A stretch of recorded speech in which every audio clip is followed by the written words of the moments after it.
Greetings and God bless. So, I am no real estate agent. I'm no expert in, you know, travel videos and popular stuff on YouTube. I just have my personal experience.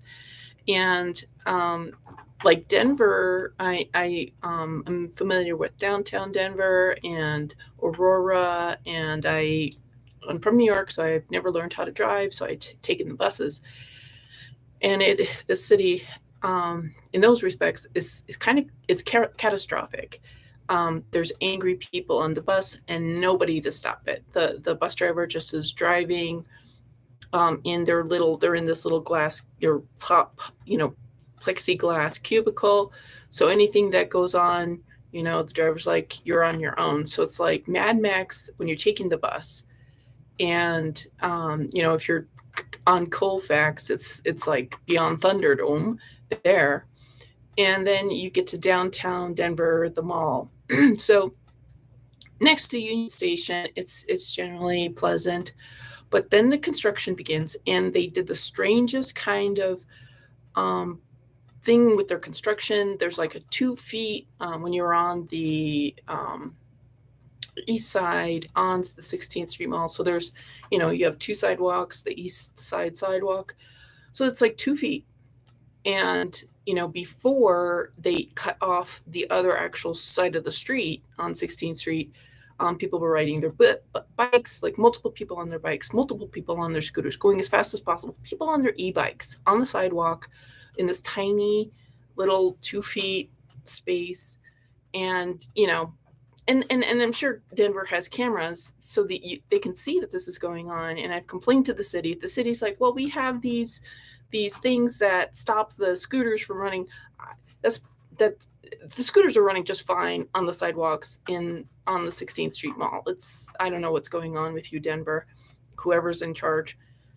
And then there's all these insane people that live on the 16th Street Mall and screaming, freaking out, gesticulating wildly, people fighting people.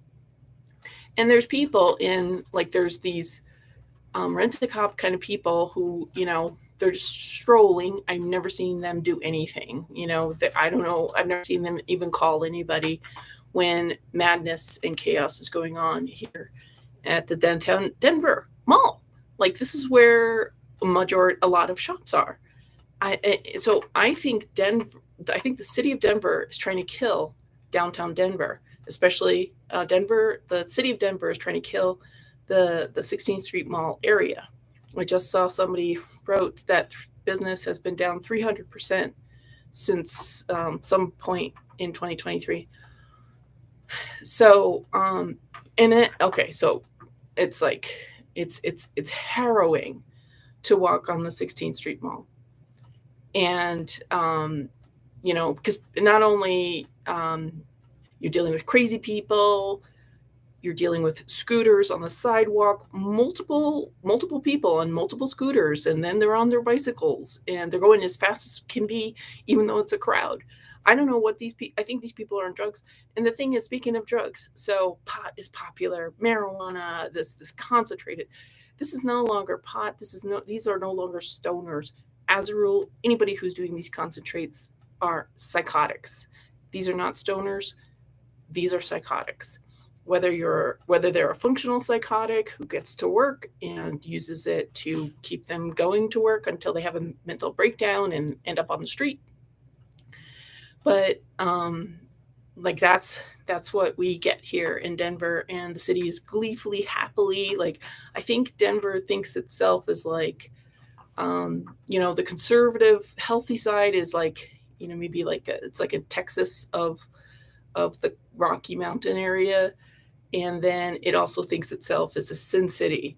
Like, it thinks it's like the Vegas of the Rocky Mountains. And I think it's very pleased. I think Denver loves the filth and the harrowing horror of the disabled, decrepit people. I mean, it's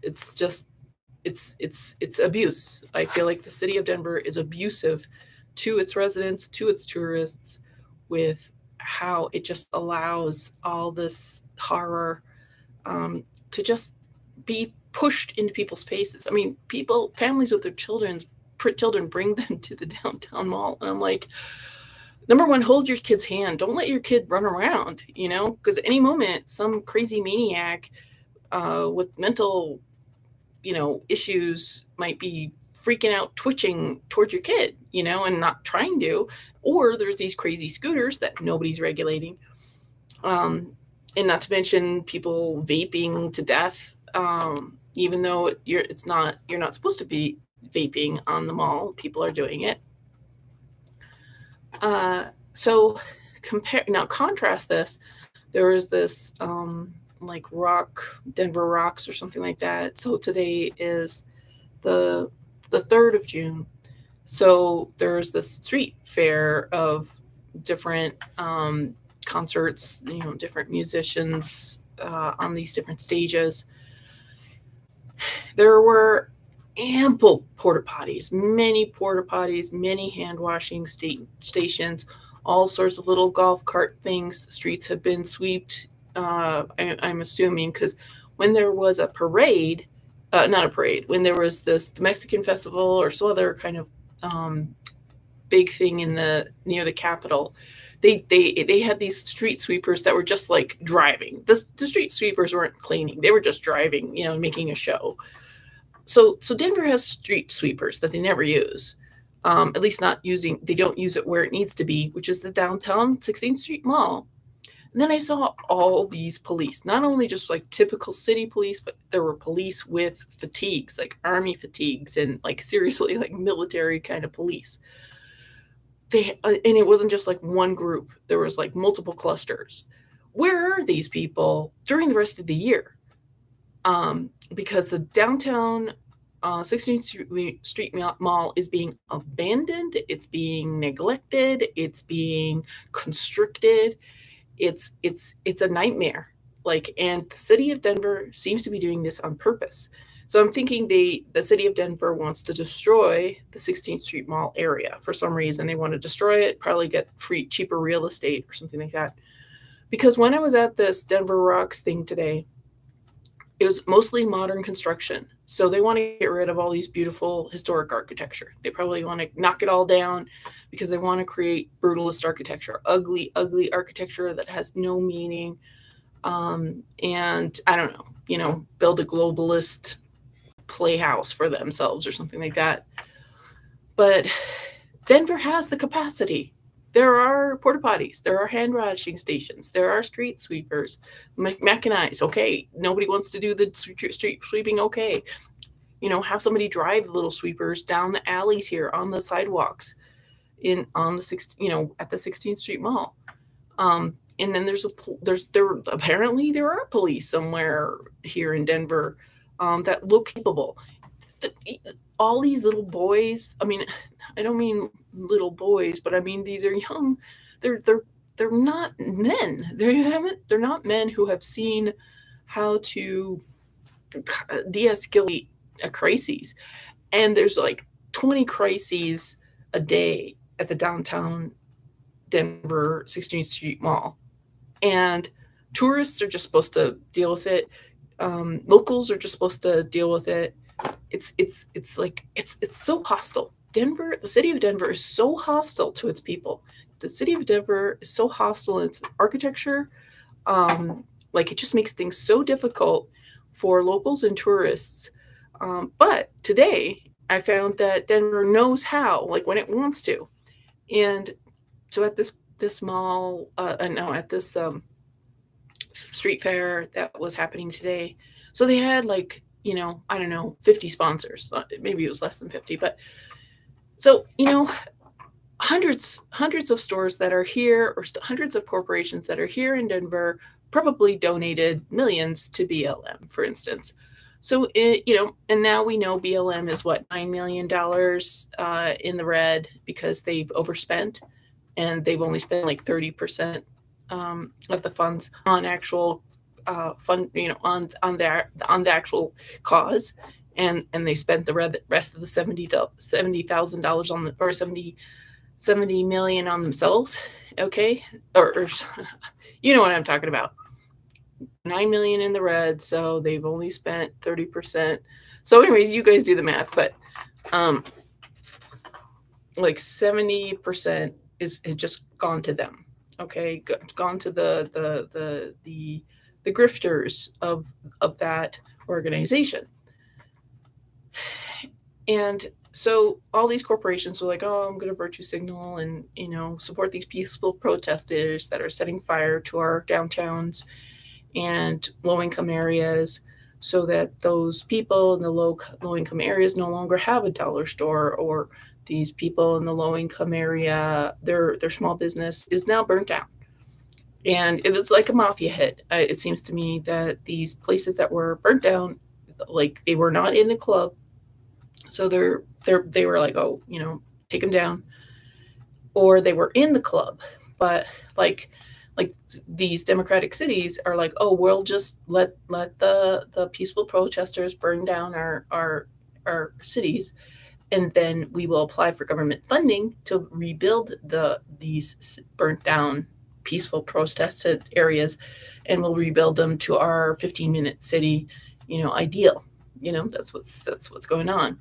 And so but so those companies, those corporations that spent all their money donating to BLM or Antifa, and who knows, to Satan's charity organization,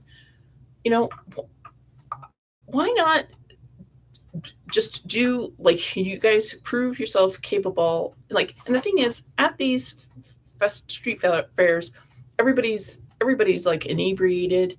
Not everybody, but many people are inebriated, even parents or grandparents with their kids. People are on dope.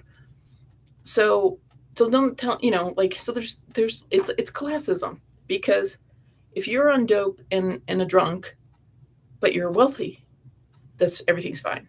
But if you're on dope and a drunk and on the sidewalk, you're garbage and you're not even worth being tended to. That's what I see here in Denver. And the heartlessness here is unparalleled. When I talk to Denver locals, even when I talk to Christians here in Denver, they're like, yeah, that's how it is. Like, they're not even like, this is terrible. Like, so corporations of Denver, use whoever set together these street festivals and got the funding to make this lovely setup. People who know how to do parades or know how to do, the other kind of grand productions here in the downtown Denver area, apply that. Like, everybody's like, it's a mystery. How do we deal with homeless people on the street? It's a mystery. But you set up 10 temporary structures. Like, when the lockdowns happened and businesses capitulated and they're like, okay, we'll be on the streets. So all these spaces were constructed in like 24 hours. So magically, like, when there's a profit, or when you're in the club, cities have solutions. Cities will allow a solution. But if you're not in the club, cities will do everything it can to make your life miserable, make you the most hated demographic of the area, the most neglected. And even when you go to help, you get kicked in the teeth, because folks are like, well, you just have to, like, these drug addicts just have to go in and play the game, and like the social workers or whatever, they know there's something not right. They know that there's a lack of respect or integrity, or something's stopping people from seeking help, because a lot of the people, I suspect, that are in social services are psychotic, malevolent predators that are there to prey upon the most vulnerable people. I'm speaking as of 2023. Maybe 40 years ago, it was actually really nice people. But there's something up with the mentality of those who are in the so-called helping professions.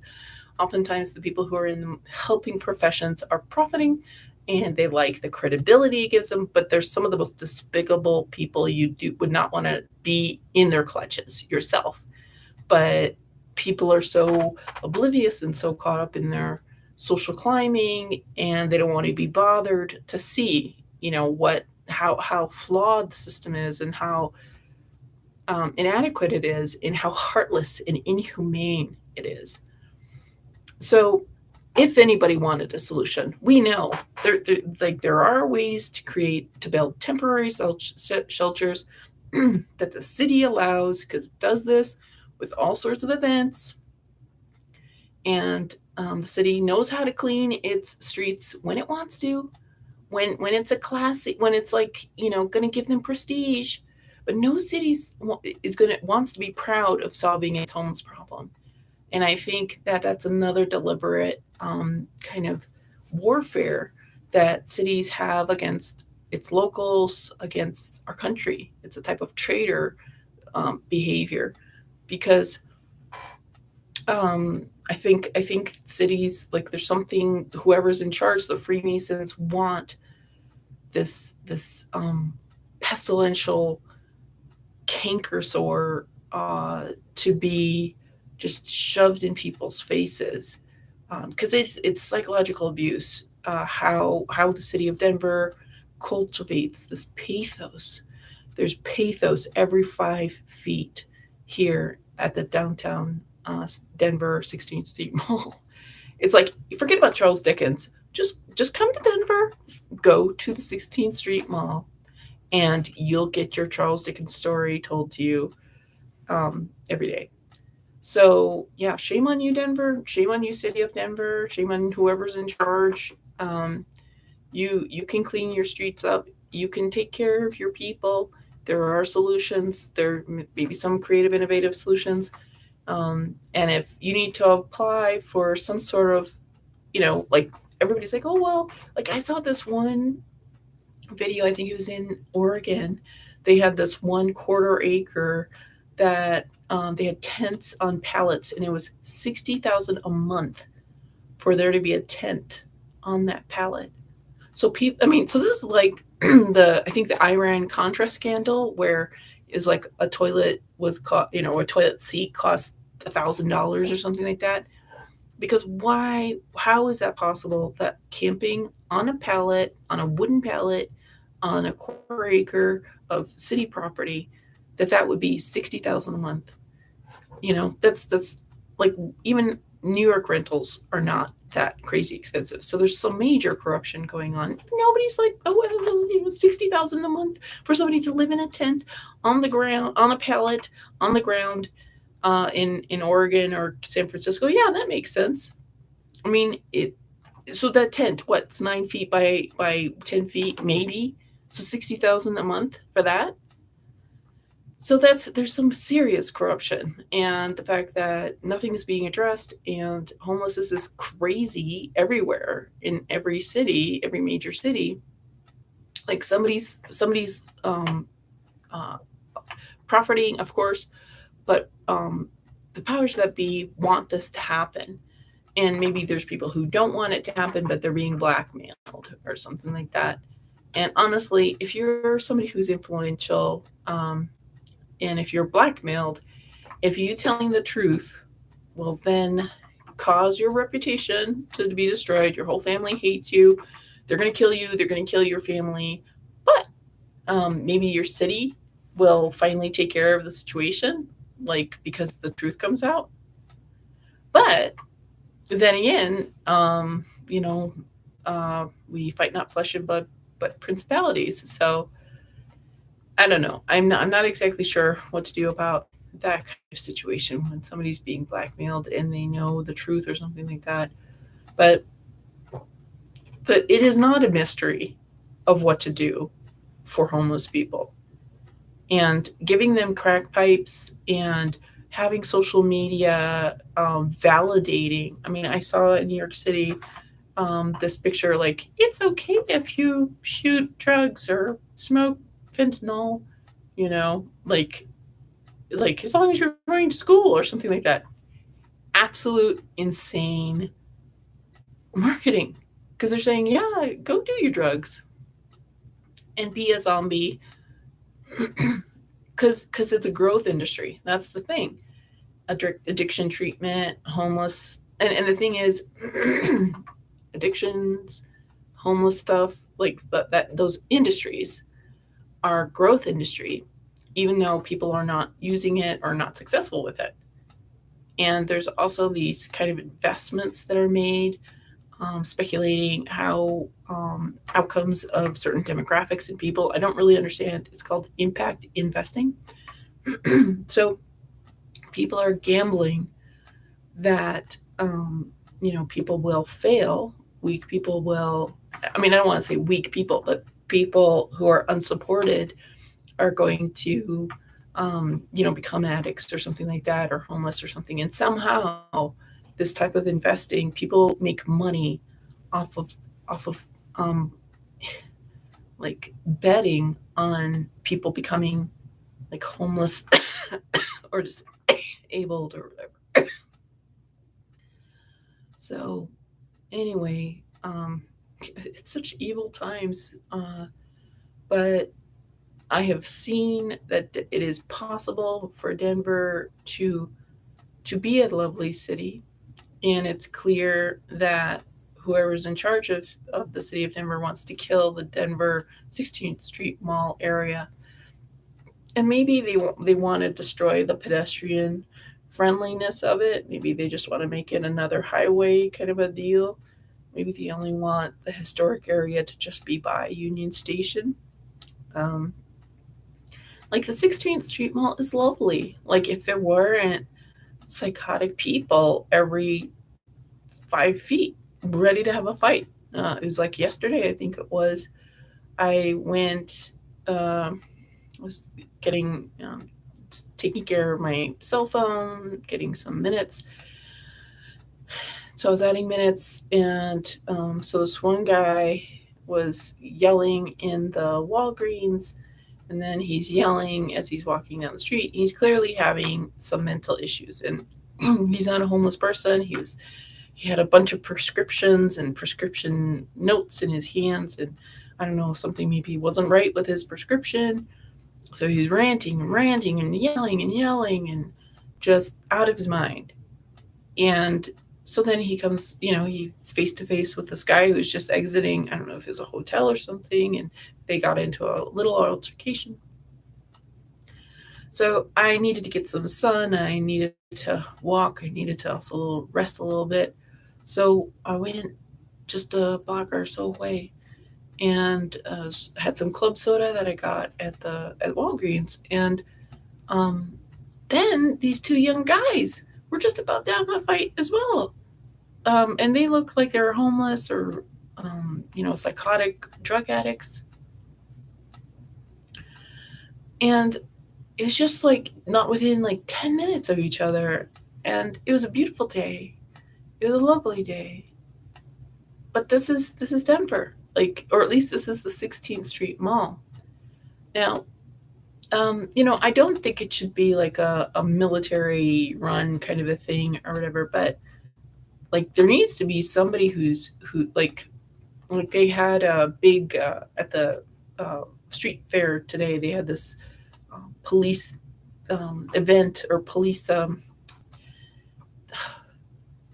was like this big trailer for dealing with police problems at the event. So I don't know, it's like a jail or something like that. And, like instead, I mean, I don't know, some people probably do need to go to jail.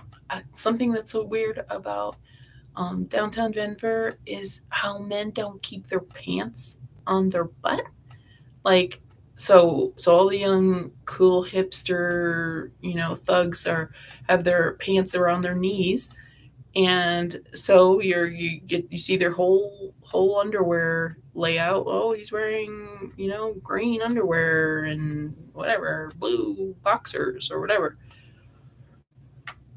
and white or black. And I'm like, you know what, man, I don't want to see your butts. I don't want to see an adult man's butt, and I don't want to see a young man's butt.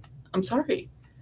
And I don't know. I mean, I think it's something to do with the drug stuff here, is and like maybe, and the thing is, even young men with belts. They have belts, but it's like halfway down their thighs. So I don't know if this is like a prostitution kind of a thing, if that's what's going on, or what. But I've just never seen such um, depravity, I guess you could say, just on the bus. Prostitution going on, and people openly doing drugs at bus stops here. And I don't mean smoking stuff. I mean like with needles and stuff, and it's just like so painful. It's just I talked with a black lady, older black lady on the bus about this, and she's like, yeah, she saw similar things. And who's taking the bus? It's people of a certain class, and you know people who are taking buses, people who are walking, are a tougher kind of person. I think you want to cultivate people who are taking the bus. You want to cultivate pedestrians in your city. Those are good things to have, because those are the people that stop by the pizza place, that stop by the barber shop, and that those make a lively city. Not just I know all cities care about is their property taxes, and they want car dealerships to profit or something like that. I don't know. But, is there anybody that really cares about their town? Is there anybody who cares about their city and isn't trying to destroy it, that isn't trying to commit warfare against its residents? And I think Denver is like the epitome of it that I personally saw. Now, I hear things, I see videos about Portland and San Francisco and LA, Philadelphia. So, other cities probably are way up there as well. But I would just say also about like Denver's hostile architecture. So if you're going to a fine restaurant, a nice restaurant, the doors are easy to get to, it's just right there. But if you're trying to access like a social service, like some type of aid, some type of humanitarian thing, like the library. So the library looks like the apocalypse has happened. They have gates everywhere. You can't hardly walk on the sidewalk at some areas of the downtown library that's by the Capitol here in Denver. And it's a huge hassle. They don't put proper signage, and I've complained multiple times. And I don't know, a 12-year-old must be running it. Some petulant, alphabet soup person who's more concerned with, you know, the only books we're going to show, because the thing about this library. So it's like this little building. It's this little building. I don't know, 1,000 square feet or something like that. And it's not even open Fridays and Saturdays, and not even open before 1 the rest of the day. So the library here in Denver is open only 1 p.m. to 5 p.m. Like Sundays through Thursdays. This is a world class city. This is Denver. I mean, I'm like, am I in Kansas? Like, I'm shocked at how negligent Denver is, and how willful it is to do so. Like, I asked a couple people at the library, and they're like, well, there's this construction being done. There's being construction done on this huge building that's a separate building that has nothing to do with the little tiny building that we're in. But they were saying, yeah, there's some smells that would happen or whatever in that other building that's sealed off from our building. That's why we can't be open. And, I bet Denver, the library, gets funding, the same federal and state funding. And I bet they're probably getting extra. They're probably taking some money off, because the funding for paying people to work 10 to 1, and especially, and just like, like 2 days off. But anyways, let's just count 365 days, 10 to 1, the salaries of what, 20 employees. So where's that money going? Because it's not going to being paid to pay those employees. So that funding, is it to create an LBGTQP dungeon in the bottom for the really radical activism that's going on at that library?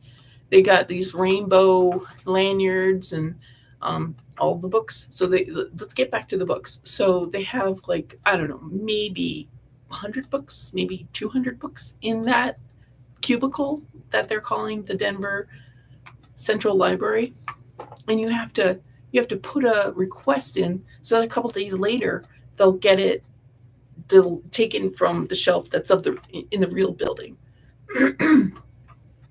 So the majority of the books it's talking about black people, black and black womanhood, and the LBGT stuff. So and you know what? When I'm in that library, you know who's there? It's usually Caucasians. It's usually black men, and little bitty white ladies like me, and maybe some black ladies and some Asian people. But I'm sorry, like the majority of the LBG people are the employees there, and like black angry black people are the employees there. Actually, they're not angry black people, but those are the young black people there. I'm not seeing a whole lot of young black people going to the library. But those are the books that you're seeing when you're browsing. It's like black lady, black lady, black lady, you know, sad black story. Feel guilty, white people. White people don't exist other than to be this foil for the trauma of being black in America. Or, you know, your child should be gay or trans, and let's support that kind of stuff. So, yeah, it's a very strange. Denver is a very strange city, and it's like children are running this city, and like where did all the experienced, mature adults go in Denver? Like, did they all get killed off before the lockdowns? Like, did I guess they bailed because of how democratic, how liberal Denver became, because it is messed up. I mean, it has good potential. Denver has some nice potential, but this cultivation of so much drugs and mental illness and homelessness here, um, and making resources difficult to access. I mean, even for somebody like, I'm just, it took me a long time to figure out the library, and then to figure out the library hours. And then once I figured out the library hours, and once I figured out the library entrance, which was not easy to find, then they would close randomly because something happened. So, yeah, it's the hardest city I have found to try to get figure out. So yeah, it's a shame. It's a shame that the city is trying to kill the 16th Street Mall area, and yeah. So there are solutions, folks. Have porta potties downtown, and not just in front of the Social Security office, because it's clear that the alleys are being used as latrines. And have some people come and try to help these severely psychotic, mentally ill people. I don't like the idea of mental institutions either, but I don't know. Like, is there somebody knows anything? Like, should we have to face psychotic people in our face every day? I mean, I guess it's a free country, and maybe that's the rationale. So, what do you guys think? God bless.